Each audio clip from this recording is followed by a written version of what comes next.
Ang nakakatuwa po sa nutrition, for me, ang gusto ko po talagang i-pursue is public health. And kaya po talaga, kailangan ng efforts ng community because kapansin-pansin na po naman natin dito sa Pilipinas na we are very rich in terms of our agriculture. Napakayaman po natin in different ingredients and such. Pero bakit for some reason nga meron pa rin tayong data that shows na meron pa rin mga bata na malnourished? Bakit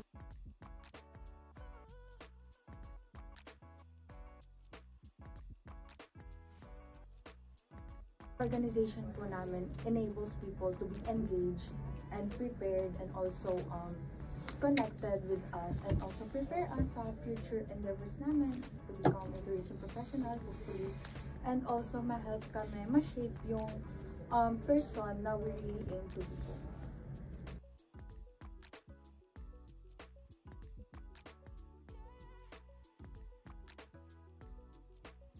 Na parang kahit sa sobrang dami ng pinapagawa sa'yo, you need to focus and tama pa rin dapat yung ginagawa mo kasi may nakasalalay na isang buong team sa'yo. Like